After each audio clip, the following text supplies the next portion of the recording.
Hey everyone, this is Elenbaas from Nightlight Astrology. Today we're going to take a look at the major astrological transits for the month of June. Now, if you're new to my channel, this is a sneak preview video where I take a little bit of time to cover the transits pretty lightly, just giving you a sense of what's coming for the next month. But then if you watch my channel as the month goes on, what you'll see is that each of the transits I mentioned today, we look at in greater depth and detail as the month unfolds. So this is kind of where we're heading on my channel in the month ahead video. And it'll definitely give you a sense, though, of what the big transits are for the month and the kind of themes that we're going to be working with. I recommend pairing this, of course, with our monthly horoscopes, which give you a sense of where the same kinds of transits I'm looking at in this overview will show up within the whole sign houses of your birth chart. We recommend listening to that for your rising sign. So anyway, that being said, our agenda for today is to look at the astrology of June. Before we get into it, don't forget to like and subscribe, share your comments and reflections. It really helps the channel to grow when you guys tell us what's going on in your own lives or which transits have been a big deal for you. You can find a transcript of today's talk or any of my daily talks on the website, which is nightlightastrology.com. When you go over there, we have a couple of promotions. The first promotion is my live talks. If you go to events and live talks, you'll see that on June 13th, I'm giving a talk on the 12th house. That is called The World We Struggle to See, and it is about the healing potential of the 12th house in your birth chart. It's a very hands-on talk that'll be very useful for working with your own birth chart. July, I'm doing a talk on Uranus's entrance into Gemini.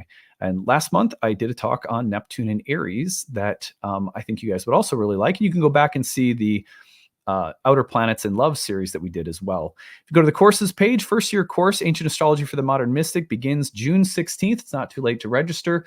And if you need any help with need-based tuition at the bottom, you can sign up and work within your budget if that would be something that helps you to take the course because you otherwise maybe couldn't. We encourage people to use that if it helps to make it affordable. Then we also have the horary program. Horary class also starts in June on the 22nd. That program you can learn more about if you stick around after today's video. There's an informational video I have tagged onto the end of today's content where I tell you what horary astrology is, how it works, and I actually show you an example of a horary chart from my practice. So horary also begins in June. Year 2, if you're a year 1 student, begins in June as well. So lots of good courses coming up. And as always, we have need-based tuition for people to make sure that no one's priced out. And so on that note, let us now turn our attention to the transits for the month of June. So most of the major action in June, as I was saying, is in the Aries sign of Gemini. Some squares happening to the watery sign of Pisces, some trines happening with respect to from between Jupiter in Gemini, Mercury in Gemini, and Pluto in Aquarius. A lot of what I'm saying today will be similar themes reiterated across several different transits. So I'm going to say some very general things, and then, as you know, again, if you watch my channel, we will be breaking a lot of these aspects down into further depth and in detail. Okay, so June 2nd through June 6th, there are a series of transits taking place that I want to draw your attention to. You're going to see Jupiter in Gemini, trining Pluto in Aquarius. Very shortly after, we will have Mercury entering Gemini. And on the 4th, Mercury will then be trine to Pluto and then simultaneously will conjoin Jupiter. On the 4th, we also see that Venus is at the heart of the sun, or cazimi. That is also taking place. So this is kind of a big series of events happening between the 2nd of the month and the 6th, when we then have a new moon in Gemini. So we get the new moon in Gemini on the 6th of June, which means that between the 1st of June and the 6th, we have Jupiter trine Pluto from Gemini to Aquarius, Mercury trine Pluto from Gemini to Aquarius, Mercury conjoined Jupiter in Gemini, Venus cazimi in Gemini, and a new moon in Gemini. So how would I summarize all of that, briefly? And again, we'll break some of these down as we go, but right away, what I would say is that this month begins with a very distinct emphasis on the air signs, which is really different from what we've been experiencing the first half of this year, where there's been so much emphasis on developing the Jupiter-Uranus dynamic in Taurus. We're very earthy, very Venusian, very sensual, very feminine. Now we're moving into a space that's very heady. It's very airy. It's very social. It's very communicative. It works in the realm of ideas, thoughts, social and mental stimulation. And we see all of this congregating in Gemini, a sign that is playful and curious, that likes to work with and move back and forth flexibly and fluidly among opposites, that likes to experiment and explore with taking things apart and putting them back together.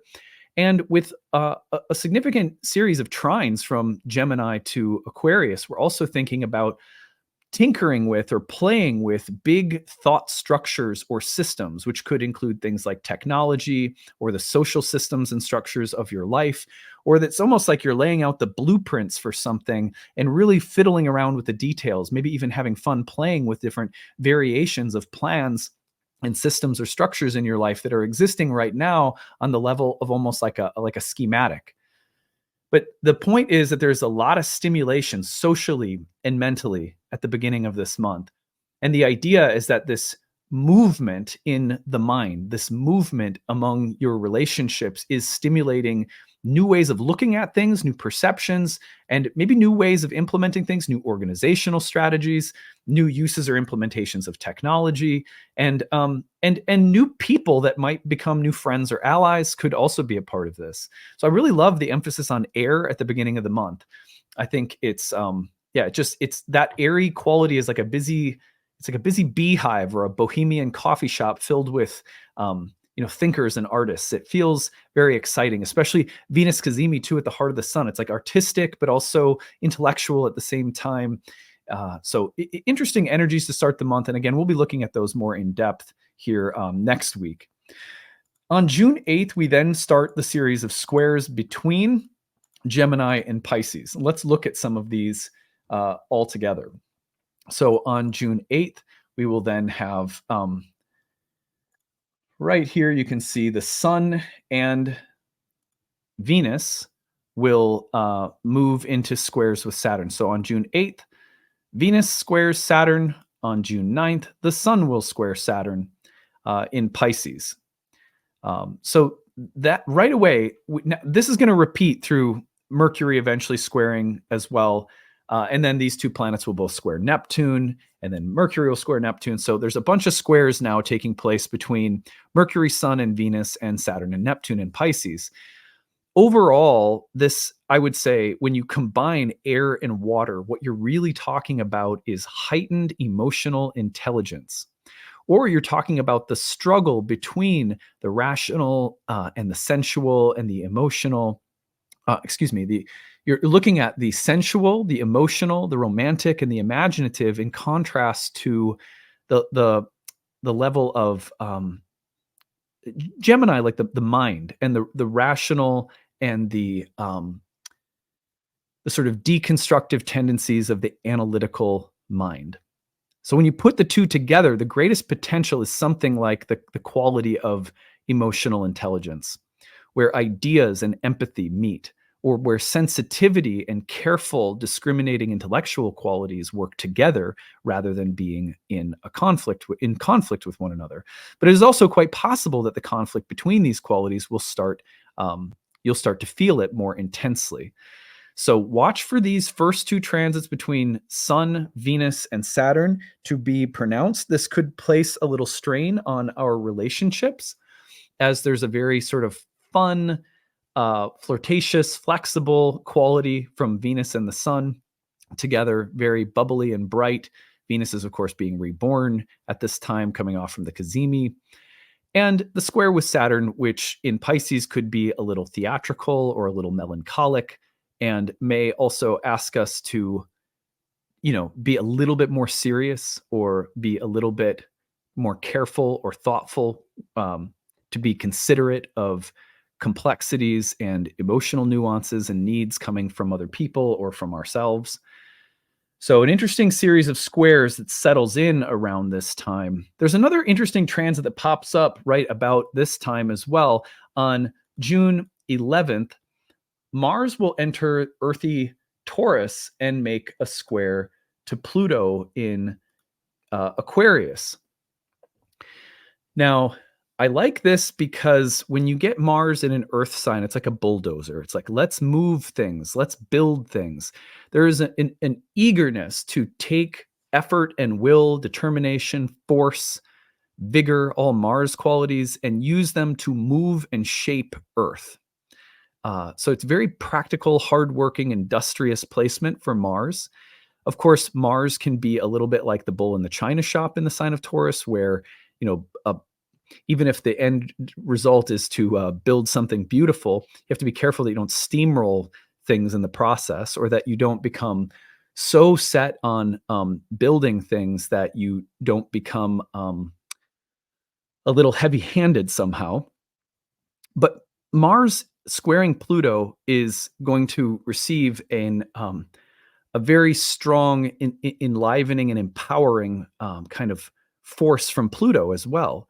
So the Mars square Pluto dynamic on June 11th is a little explosive, like potentially a time where willpower and force and a kind of domineering energy is something we have to be a little bit careful of or notice around us, being aware not to get into unnecessary conflicts or to exert our will in ways that are a little destructive or again heavy-handed. But it's also very effective for getting when it comes to getting things done. And this also suggests to me that we are implementing plans. There's a strong quality here. All the trines from air at the beginning of the month, and then Mars moving into an Earth sign. You get the feeling that we are that there are these kind of ideas that are looking to be implemented and to shape and shift and change things in very earthy ways. And that is due to the fact that all of these planets in Gemini are coming right off from the Jupiter Uranus conjunction in Taurus. And now Mars in Taurus will be going through and once again sort of reiterating the pattern. Well, then we can see the same kind of square from Mercury to Saturn, Gemini and Pisces. That comes through on the 12th. You can see same dynamic, the air and the water. You think of the synthesis, the potential for something like emotional intelligence, but also we might be looking at limitations or blocks or frustrating dynamics around communication and mental, emotional kind of dynamics that can be a little bit more rocky. On June 14th, Mercury is Cazimi.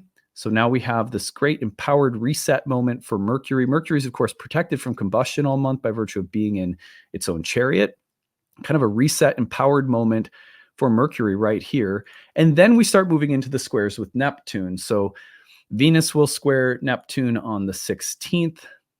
I like this as a very playful, romantic energy between Gemini and Pisces, although some potential for delusion and mischief is there, I would say, a little intoxicating. And then we see Mercury square Neptune on the 17th. Of course, then we see Mercury conjoin Venus on the 17th in watery Cancer. And there's a lot of water energy that starts coming in right around that time. The moon will also be in Scorpio on that day. Mercury conjoined Venus and Cancer will get its own treatment later in the month. Things become a lot more watery and again, sort of emotional and fluid and romantic.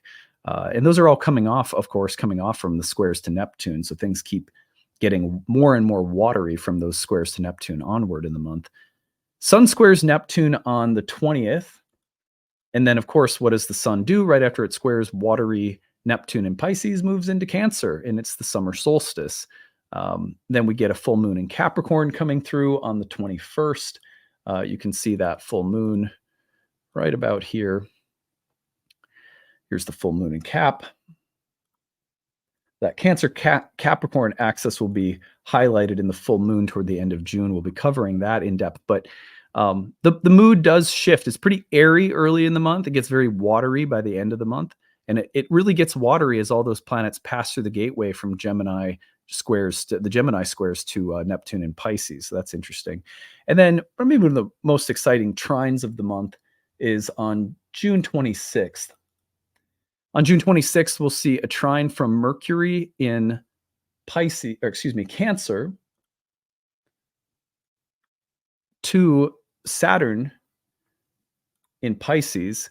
And again, to me, this speaks to the fact I love that. Look, there are so many dynamics between Gemini and Pisces throughout the month that speak to that theme of needing to bridge the mind and the emotional body, the nurturing, instinctual, feminine, relational dimension of things with the cognitive, playful, deconstructive, probing, and explorative intellectual side of things. Those two energies are trying to work it out with one another in the earlier part of the month, and they may be running into some problems. Whereas by the very end of the month, Mercury is now in a water sign, trining Saturn in Pisces, and thus harmonizing.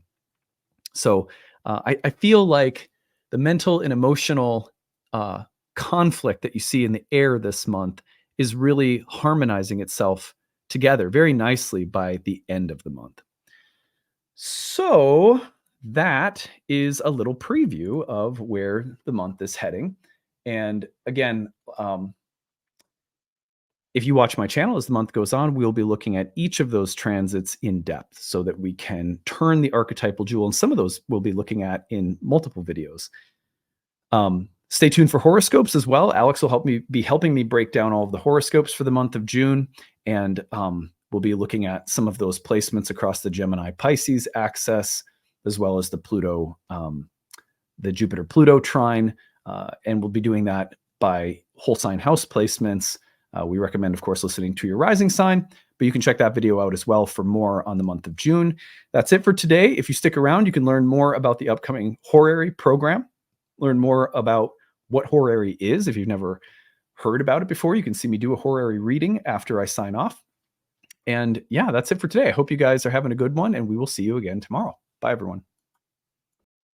Hey everyone, thanks for sticking around. I'm going to tell you guys more about the upcoming horary astrology program, which begins later in June. And I hope that if you have never learned anything about horary, that you will, at least in listening to this, be exposed to horary astrology, have a little bit of an understanding of what it is. And if not now, then maybe sometime in the future, you can take time to study it. It is one of the forms of astrology that dates back to the earliest eras of astrology, the Hellenistic era, the medieval era, the early Indian period of astrology. And it is a branch of astrology that is concerned with specific predictive questions. So, for example, a horary question is usually formed in terms of a yes or no answer, and it is cast from the location of the astrologer at the time that the astrologer receives the question. So, a typical horary question might be, will I get the job? Or will we get married? Or my cat went missing, will she come back? There are applications of horary astrology that involve the location of missing items, like where is my missing pen? Or where is, I actually helped a farmer one time locate a missing bull that had gotten out of the pasture. So it's a really, really fascinating form of astrology. It's very old, and it is like the birth chart of a question, a predictive question. So again, if I receive a question from someone and it's like, will I get the job? Then I cast that chart at the time I get the question. I usually use the receipt of the email time. And then I cast a chart for that question. And there are a series of traditional techniques that have been around for a very long time, thousands of years, that are used to determine the answer to that question. So with that in mind, let me show you a chart and you can learn, see what it's like in real time. So this chart is, the question that was asked is, will my spouse keep his job? This is a woman who had some very good reason to worry that her spouse might be getting laid off. And so she wanted to know so she could prepare herself, is he in fact going to be laid off from his job? And so when I receive that question, that's a horary question. When I receive it at 9:03 a.m. on April 10th of 2023, a little over a year ago, here in Minnetonka, Minnesota, where I live, I cast a chart that becomes the birth chart of that question. I then use a series of techniques, and that's what you're going to learn in the horary program, are those techniques that go into answering all different kinds of questions. Questions about jobs, questions about money, questions about health, questions about marriage or relationships, questions about babies, questions about in pregnancy. I mean, you name it. And even missing pets and people and missing items. You see a lot of different approaches in horary. And so over the course of a year, we study those approaches to different kinds of questions, and we practice and practice with different charts of different questions, learning the techniques so that we can have this predictive tool in our kit as an astrologer. So anyway, here's a question: will spouse keep his job? In horary, what happens is you are always looking at the planets that represent the people and aspects of the question. The person asking the question is called the querent. The querent is always given the ruler of the ascendant and usually the moon as a co-signifier of the querent. So in this case, Gemini is rising. So we're going to give Mercury to the querent and the moon. Well, we can see the moon is sitting right on the cusp of the 7th house of marriage, which shows us that the querent, the person asking the question, is indeed really concerned about their spouse. The placement of the moon gives that away because it's sitting on the cusp of the 7th, which is going to be the house of the partner. So you see little things like that. They're a little wink that you have you have a radical chart, so to speak. Now, the 7th house ruler is going to be the spouse. That's Jupiter, since Sagittarius sits on the 7th house cusp. In horary, we use quadrant-based houses because the theory was all developed through quadrant-based house systems, which is interesting. So this is the only place in my practice that I teach from and use a quadrant-based house system, not whole sign. Anyway, it's really fascinating to look at this chart because Jupiter is going to represent the spouse. So we can see Jupiter over here, about to be conjoined by the sun. Then we look at the spouse's job. And the spouse's job is going to be the 10th house from the spouse. The 10th house from the 7th is going to be the ruler of the 4th. That's called derived houses. This is something that appears in horary quite a bit. So if we take the spouse as house 1 and we count 1 through 10 from house 7, we get to the cusp of house 4 for the 10th from the 7th, or the spouse's job. That is the sun. So here we see that the sun, exalted sun in Aries, is about to conjoin Jupiter. This means that Jupiter is combust. And when Jupiter is combust like that so badly and the sun is about to conjoin it, that is a moment of death for Jupiter. So the job, we know that combustion from a planet like that is often implied in the charts of death, or that's a condition of debility for Jupiter at the hands of the exalted sun. And Jupiter is, of course, sitting on the 12th house cusp, which is the derived 6th from the 7th house of the spouse, a place that was associated with misfortune. So we can see that this is a very clear indication that that Jupiter is being debilitated by, burnt up by the job, and that moment that's coming of the conjunction could be positively looked at as maybe a death and rebirth of your career, but the first thing that's happening is the death. When it is a possibility built into the question that he could be one of the people that's about to be laid off at his company, and you have this kind of symbolism, this is very clearly a yes, your husband is about to be laid off because of that combustion and the upcoming combustion and conjunction from the sun. Now you might say, what about Cazimi? Doesn't the Cazimi mean like a rebirth? Yeah, but not first, right? The first thing that happens is that Jupiter is being burnt up by the sun. When the sun is the job and Jupiter is the spouse, and there is a possibility that this kind of event happens, then yes, that is exactly what happens. We can also see, if we take out the outer planets, which is something we toggle back and forth in our horary class, we take out the outer planets, and we can also see that the very next thing that is going to happen is the moon, as an indicator of the flow of events, is about to trine the sun and then immediately hit Jupiter, which means that the moon is also translating the light from the sun to Jupiter. And when the sun is acting here as a malefic, burning Jupiter up, this is another sign that the flow of events is going to lead that malefic sun to eliminate Jupiter. The malefic sun only in this context because Jupiter is combust. So anyway, these are little rules of horary, and there's a ton of them, right? For every different kind of question, there are different ways of assigning planets to the parts of a question, and there are different techniques that we use to answer the question. In that case, the judgment of the chart was, it does look as though your husband is going to be laid off, and indeed, that was the outcome. Her husband was laid off within a week. So the way that I framed it in the answer was very uplifting, because I said, this is when we see this kind of event, a Jupiter Sun Cazimi, which we've had in the sky recently just now too, as I'm making this, that can be a sign of rebirth. So even if there's a death and a loss here of job, the opportunity for this to be a career reset is also implied by the transition of this Jupiter Sun conjunction. And she did write to me later in the summer last year to tell me that he found a new job. So, and it was indeed like a positive reset. So half of the art of horary is delivering the news. How do you deliver a predictive result without increasing someone's anxiety, in a way that's constructive? How do we take what we see and translate it for someone when the question is predictive? And there's often a lot of, people have a lot of emotion invested in the outcome. So this is a beautiful form of astrology. If you are interested in studying it, here is how to register. You go over to the website, which is nightlightastrology.com, and you are going to go to the courses page. And when you're on the courses page, you're going to click on the horary course. You need to have a background in understanding dignities, aspects, and house meanings. And then it starts on June 22nd. At the bottom, you will find that there is need-based tuition assistance. And there are also payment plans that you can utilize, and a one-time payment saves a little bit of money. So, but if you need tuition assistance because it would be impossible for you to take the program otherwise, please be sure to check that out and come study horary. It's an amazing, amazing form of astrology. If I could do nothing but practice horary, I would, because it is so interesting to see the unique picture of each situation come to life in the context of a horary reading. There's no birth chart needed for it either. It's amazing that astrology can work that way. We always think, oh, it has to work off from a birth chart. No. We can use astrology just like we use tarot cards. Cast them out at the moment a unique question comes up. Cast a chart at the moment of a question, and you have a series of techniques and approaches that can help you answer it. So that's horary in a nutshell. I hope to see you guys there, and thanks for listening.